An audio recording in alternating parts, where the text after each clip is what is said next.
working from home. Probably many of you.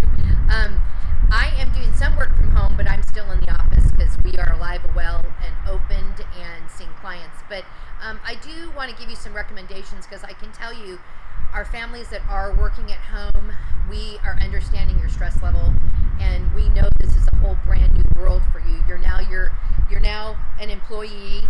You're now the teacher, and you're the therapist, right?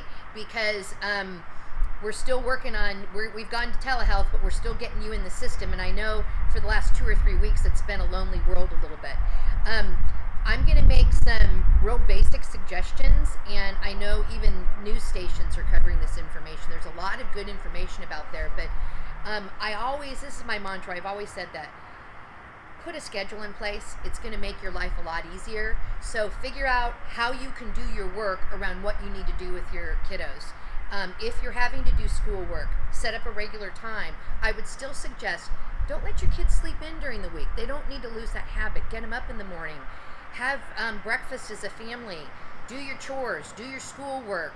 Maybe during break time, that's when you, the parent, are doing some work.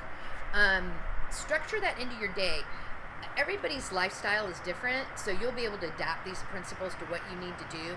The other thing that's really important is your kiddos need to move. They need movement. So make sure you're building movement breaks in. You're going to have a whole lot less frustration if you're doing movement. Now I realize with allergies being out, maybe it's not good for you to take a long walk. A lot of our families were doing hour-long walks, which I thought was great. They take the dogs. They could go down the street. They could be safely distant from everybody and get their movement, but or biking. But if that's not working for you, what I would highly recommend is doing some movement activities or videos in your house.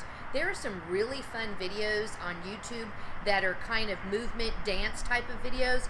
Yoga, we have some great apps and things we can share with you on yoga, and it's really, do that with your kiddos. Everybody can get there distant, 6 feet away, and you can do yoga as a family. So keep those movement breaks going. If you have playground equipment in your backyard, use the playground equipment in your backyard. If you've got hippity hop balls, it's really fun to hippity hop down a hallway. We can give you lots of fun activities you can do so we can keep our kids enriched and moving forward. And they already have so much screen time that it's unavoidable. Let's see if we can give them time that's non-screen time. Build your work time around times when you know that they're doing activities that you can distantly supervise.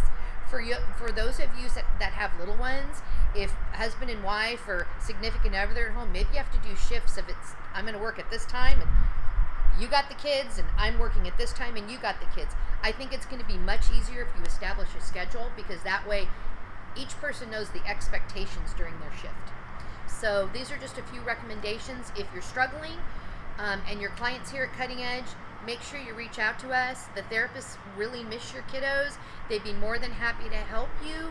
But also, if you want to pursue telehealth, that is always an option. Call the front office.